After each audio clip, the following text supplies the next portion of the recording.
पंडित दीनदयाल उपाध्याय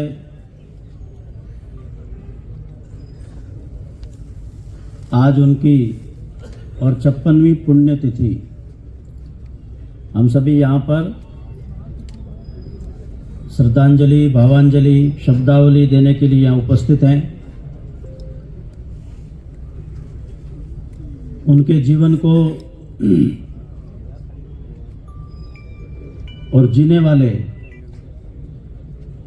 ऐसे अनेक श्रेष्ठ कार्यकर्ता बंधु भगिनी यहाँ पर आज उपस्थित हैं।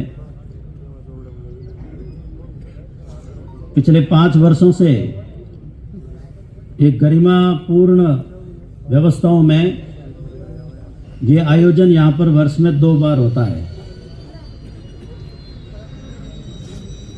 दीनदयाल जी के जन्म दिवस पर और उनकी पुण्यतिथि पर। मैं भी इस समिति के साथ में और जुड़ा हुआ हूँ, इसलिए लगभग प्रत्येक कार्यक्रम में ये कोविड वाले को छोड़ करके यहाँ पर उपस्थित रहे थे। लेकिन पिछले 5 वर्षों के और इंतजार के बाद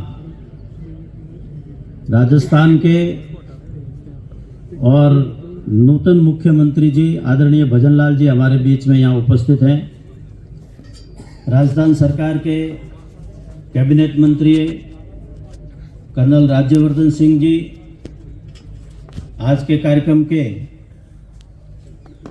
अध्यक्ष महोदय, इस समिति के अध्यक्ष महोदय व उपस्थित समस्त प्रबुद्धजन, माता भगिनी,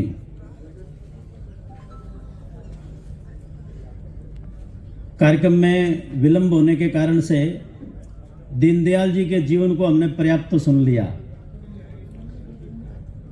और कई बार सुन लिया। यहाँ के स्मारक, उसकी संपूर्ण व्यवस्था, रचना, इन सब के बारे में भी हमने सुना। पंडित दीनदयाल उपाध्याय का जो निर्माण हुआ वो जिस व्यवस्था के तहत हुआ, जिस तंत्र में, जिस कार्यशाला में वो विकसित होकर के और आगे बढ़े और उस विचार का उन्होंने नेतृत्व किया। हम कहते हैं कि जो हमारा विचार है वो पुराना है। हम जिस काम को करते हैं, हमने ही कुछ नया खड़ा किया, ऐसा नहीं है। तंत्र है नूतन भले चिर पुरातन साधना। तो मूल जो भारत का प्राचीन विचार है, भारत की संस्कृति और भारत की विरासत, इस विचार को लेकर के, और जिसको आज की परिस्थिति में हम बोलते हैं युगानुकूल, समय के साथ कैसे वो विचार विजयी हो, ये जो एक विजन और एक दृष्टि, 100 वर्ष पहले जो विचार का कार्य प्रारंभ हुआ था संघ का, और उसके अंदर निर्मित जो सैकड़ों इस प्रकार के श्रेष्ठ महापुरुष जो खड़े हुए, उनमें से एक पंडित दीनदयाल उपाध्याय जी भी हैं। और इसलिए दीनदयाल जी ने व्यष्टि से समष्टि तक का चिंतन किया। विश्व भर में अनेक प्रकार की विचारधाराएं चलती है, अनेक प्रकार की व्यवस्थाएं चलती है, लेकिन हम श्रेष्ठ क्यों थे?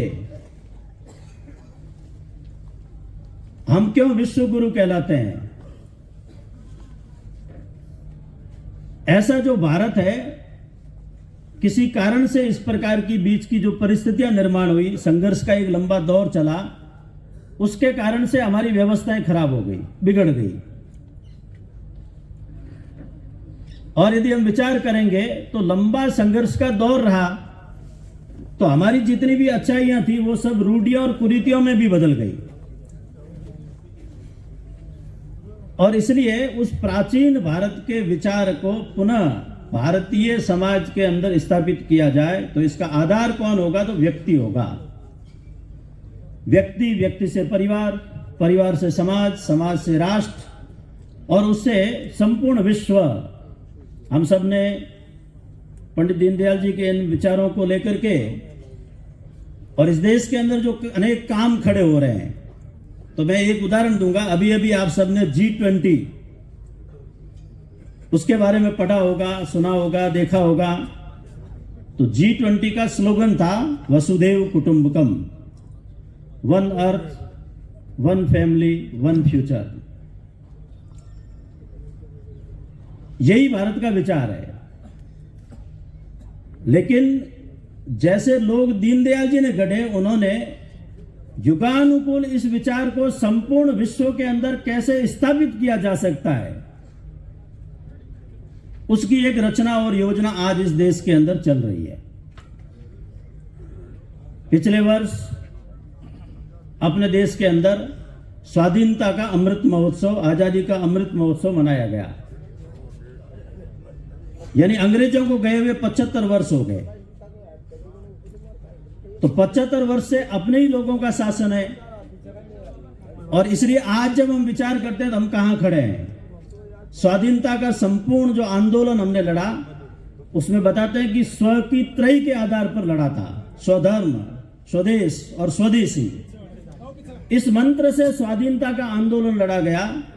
तो स्वाधीनता प्राप्त होने के बाद इन 75 वर्षों का भी हिसाब किताब होना चाहिए, उसकी समीक्षा होनी चाहिए। हम कितने आगे बढ़े और अब आगे की क्या योजना हो सकती है। तो इसको लेकर के पंडित दीनदयाल जी के उन विचारों को आत्मसात करके और शासन चलाने वाले ऐसे सभी श्रेष्ठ जनों ने एक आह्वान रखा हमारे सामने, वो है कि ये अमृत काल का समय है। तो हम योजना यदि करते हैं तो 2047 का भारत कैसा हो, उसके बारे में एक योजना बननी चाहिए। अर्थात ये जो 25 वर्ष है, ये अमृत काल का समय है। अमृत काल के इस समय के अंदर जन जन के मन में एक विश्वास पैदा करना पड़ेगा, एक भाव निर्माण करना पड़ेगा, एक कर्तव्य निष्ठा जगानी पड़ेगी और अपने देश और समाज और राष्ट्र के प्रति एक प्रतिबद्धता सबके मनों में इस प्रकार की स्थापित करनी पड़ेगी। तो इसको लेकर के जब हम आगे बढ़ने शुरू हुए तो विषय खड़ा हो रहा है अब आज देश के अंदर कि ये परिवर्तन कौन करे। तो हम सब जानते हैं कि हमारे यहाँ पर लोकतंत्र है। लोकतंत्र में सत्ता का प्रमुख स्थान होता है। पहले राजा के घर राजा जन्मते थे, अब लोकतंत्र में जनता के वोट से राजाओं का जन्म होता है।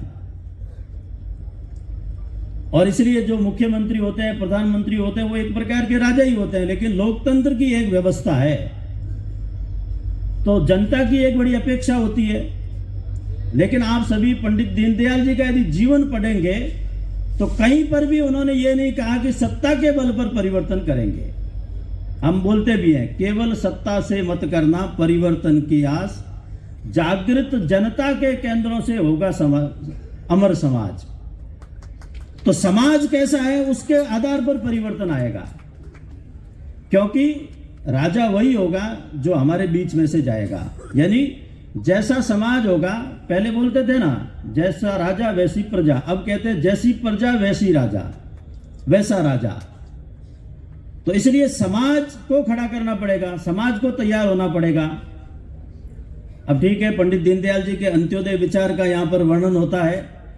तो अंत्योदय का मतलब होता है अंतिम व्यक्ति।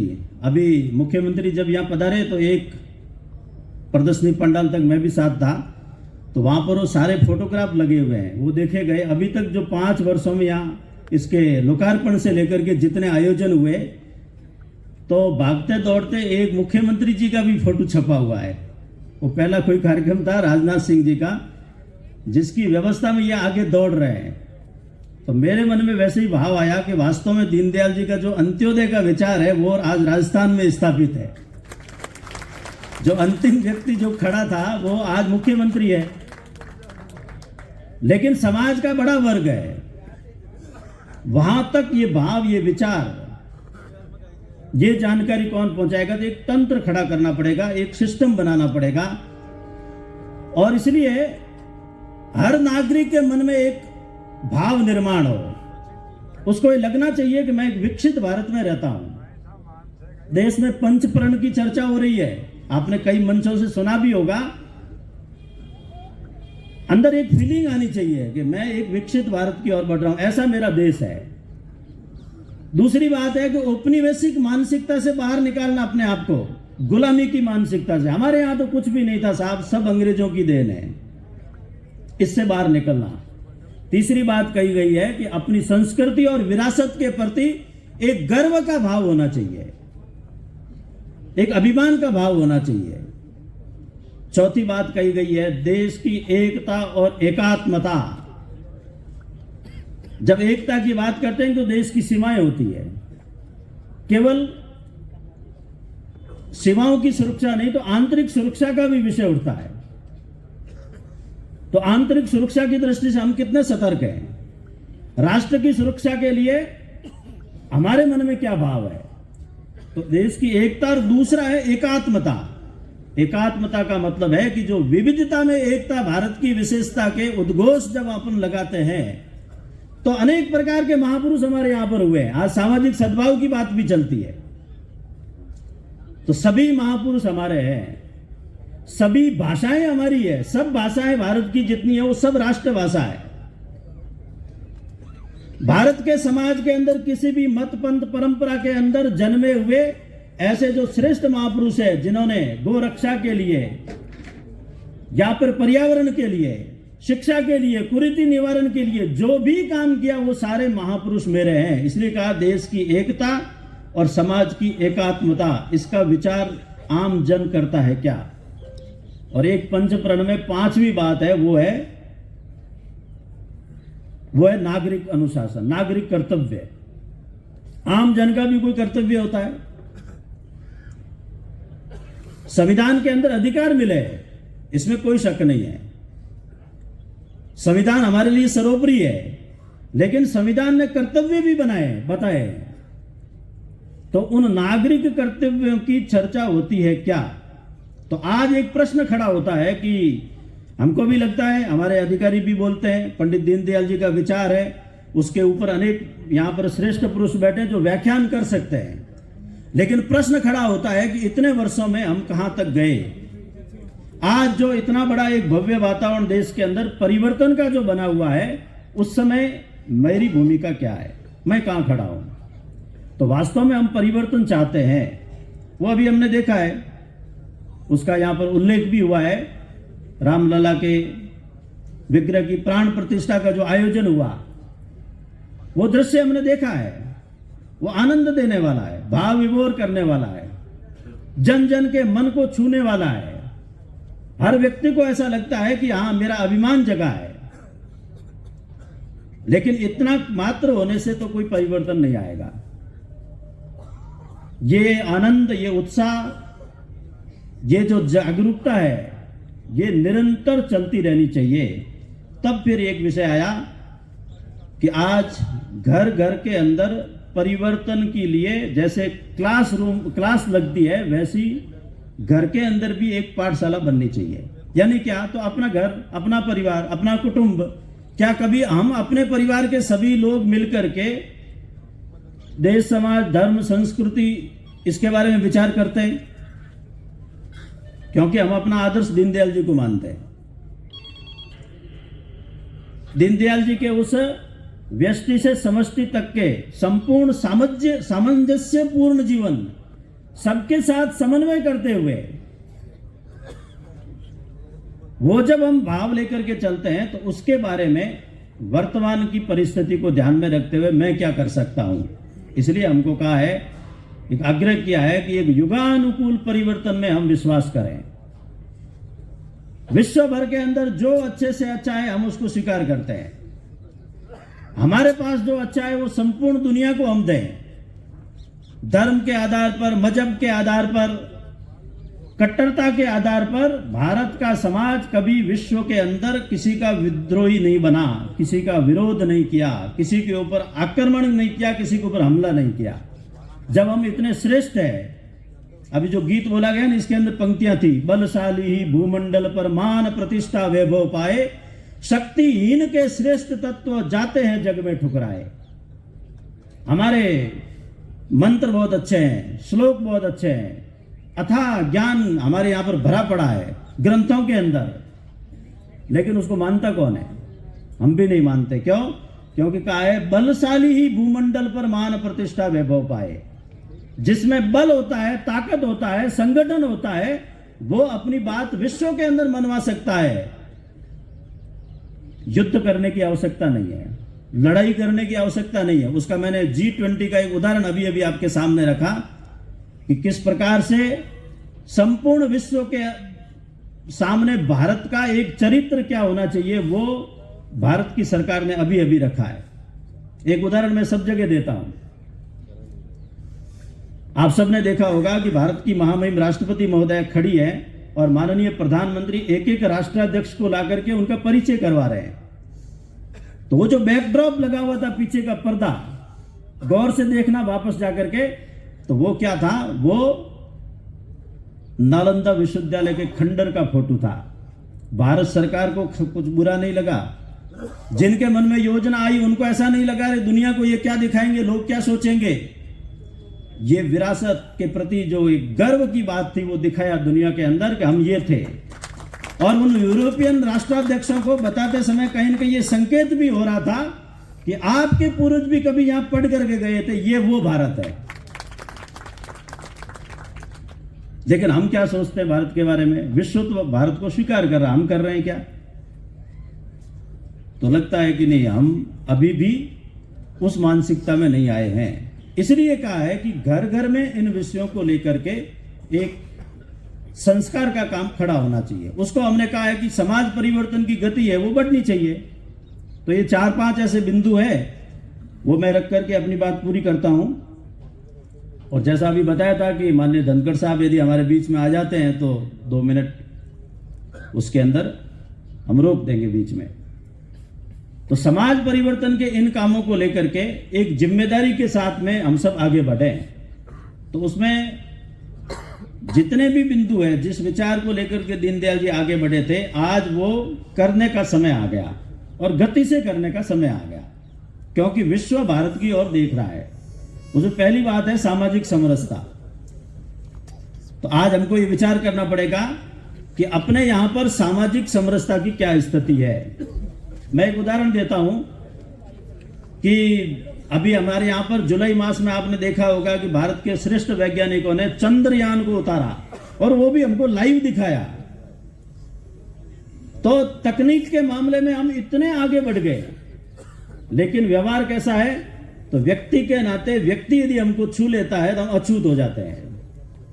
ये जो कथनी और करनी का भेद है समाज का, ये समाप्त होना चाहिए। और इसलिए समरसता और सद्भाव, ऐसे अनेक महापुरुष हुए जिन्होंने ऐसा जीवन जिया है, उनके जीवन का सामूहिक प्रभाव ये दिखना चाहिए, केवल कार्यक्रम तक नहीं। तो समरसता के उन भाव को जागृत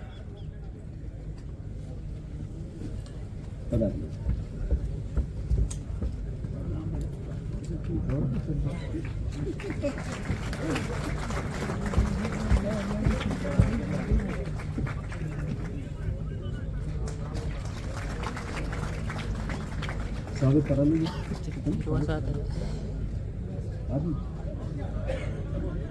स्वागत पहले। तो पहला एक बिंदु जो मैं बता रहा था, अपने देश के महामहिम उपराष्ट्रपति माननीय जगदीप धनखड़ साहब का बहुत बहुत स्वागत और अभिनंदन है, क्योंकि मैं बोल रहा हूं इसलिए ये जिम्मेदारी मेरी भी है। तो एक बात समरसता के विषय को लेकर के भी आज एक चर्चा का विषय चल रहा है। समरसता के साथ में समानता की बात भी हो और सद्भाव की बात भी हो। दूसरी बात है पर्यावरण। तो पर्यावरण के विषय में हम सब जानते हैं कि आज संपूर्ण विश्व और परेशान है। लेकिन जो लोग हमको कहते हैं कि तुम दक्यानूसी विचार के हो, पेड़ों को पूजते हो, पत्थरों को पूजते हो, नदियों को पूजते हो, पहाड़ों को पूजते हो, उनको अब समझ में आ रही है कि इन सबके पीछे कोई न कोई एक विज्ञान है। इसलिए पर्यावरण को लेकर के एक जागरूकता बढ़नी चाहिए, लेकिन हमने पर्यावरण को केवल एक काम में सीमित नहीं करने का कहा है। आग्रह किया गया है कि पर्यावरण में पौधारोपण, वृक्षारोपण, दूसरा है जल संरक्षण और तीसरा है प्लास्टिक मुक्तता। इसको लेकर के भी और हम सबको उस दिशा के अंदर आगे बढ़ना चाहिए। छोटे छोटे उपक्रम हम करें, कितना पानी है वो हम प्रतिदिन और उसको वेस्ट करते हैं।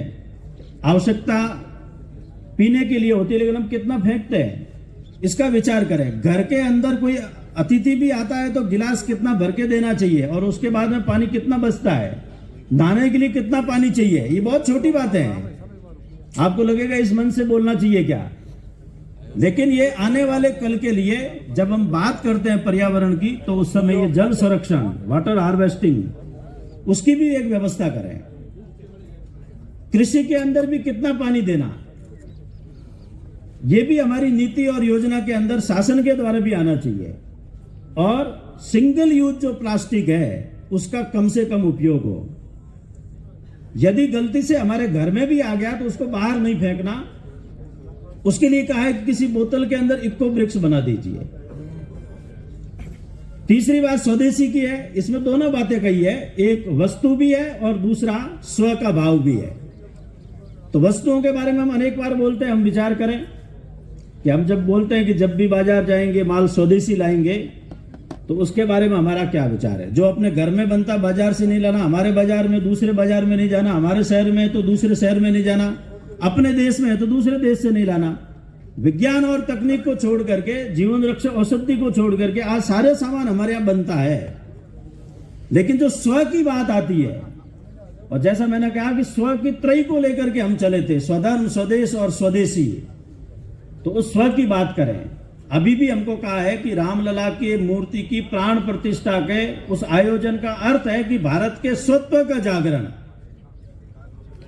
चौथी बात जो हमको बताई है वो है नागरिक अनुशासन की। बहुत छोटी छोटी बातें हैं, उसके लिए भी आज ट्रेनिंग चाहिए। नियम पालन, शासन नियम बनाता है, हमारे यहाँ पर एट्रोसिटी है, लेकिन नियम पालन होता है क्या। महिला उत्पीड़न का कानून है, पालन होता है क्या। यातायात के नियम है, लोग पालन करते हैं, क्यों? क्योंकि स्वभाव नहीं है। और इसलिए इसको भी प्रशिक्षण के रूप में समाज में लेना पड़ेगा। बड़े रूप में ऐसा माना गया है कि इन सब विषयों की चर्चा कहां हो, तो विद्यालयों में हो, यदि नहीं होती है तो मंदिर में हो, मठ में हो। धर्मगुरु है वो भी अपने प्रवचनों के अंदर इन विषयों को बोले। और यदि कहीं भी नहीं होता है तो उसकी पाठशाला है अपना घर। 7 दिन में, 15 दिन में एक बार, जिसको कुटुंब प्रबोधन कहा है, उस घर के अंदर इन विषयों की चर्चा हो। और फिर हम देखेंगे कि हमारे यहाँ है तो पड़ोसी के होगा, हमारी पूरी गली और मोहल्ले के अंदर होगा, गांव और शहर के अंदर होगा। उस समय देश में एक बहुत बड़ा परिवर्तन हम स्वयं महसूस करेंगे। आज उस दिशा के अंदर बढ़ने की आवश्यकता है। जब हम बात करते हैं तो जैसा मैंने बताया कि शासन से अपेक्षा भी होती है, शासन उसका पूरा करता भी है, प्रयत्न करते हैं, करना भी चाहिए। लेकिन हमारा भी एक दायित्व बनता है कि हम जागरूक रहें, शासन को याद भी दिलाएं, हम जागरूक रहें और स्वयं भी कुछ करें, क्योंकि बड़ा परिवर्तन है वो समाज के बल पर हो सकता है। और आज के इस समय के अंदर एक जागरूक नागरिक के नाते हमारी कोई एक अहम भूमिका है जिसको हमको निभाना चाहिए। एक कवि की कुछ कविता की पंक्तियां कहकर के बात पूरी करता हूं। एक बहुत विशाल पेड़ था बरगद का, उसके ऊपर 2 प्रकार के पक्षी रहते थे, एक कौवा और दूसरा तोता। तो अचानक एक दिन देखते देखते उस पेड़ के अंदर आग लग गई। तो एक कवि सारा वो दृश्य देख रहा था, उसमें उसने देखा कि जो तोते हैं, वो तोतों के कौवा जो है, कौवा के सरदार ने अपने सारे पक्षियों को इकट्ठा करके कहा, आग लगी इस वृक्ष को, जले हमारे गीत, आओ आओ अब उड़ चले पंख हमारे मीत। ऐसा कहकर के वो अपने पूरे दल को लेकर के उड़ गया। ये कवि देख रहा है कि जो दूसरा समूह है तोता का, वो झुलस रहे हैं, प्रयत्न कर रहे हैं कोई एक बूंद पानी लाके डालने का वगैरह, लेकिन उस पेड़ को छोड़ के नहीं जा रहे थे। ये कवि उनसे प्रश्न करता है, आग लगी इस वृक्ष को, जलने लागे पात, तुम क्यों पंछी जल रहे पंख तुम्हारे पास। जो तोतों का सरदार था उसने जो उत्तर दिया है, आज वो भारत के हर नागरिक के लिए और स्मरणीय है, करणीय है। तोतों के सरदार ने उत्तर दिया, फल खाए इस वृक्ष के गंदे कीने पात, धर्म हमारा है यही, जले इसी के साथ, जले इसी के साथ। जब राष्ट्र पर कोई संकट होता है उस समय विमुख होकर के भागते नहीं है। देश जब आगे बढ़ता है तो उसी गति से देश के साथ चलने की आज आवश्यकता है। ऐसा एक भाव और संकल्प दीनदयाल जी के विचारों का जो रहा है, हमारे जीवन के ऊपर प्रभाव है, उसको हम जीवन में प्रत्यक्ष जी करके एक आदर्श और आचरण और व्यवहार के रूप में खड़ा करें, इतना आप सबका निवेदन है। बहुत बहुत धन्यवाद, आभार, जय भारत।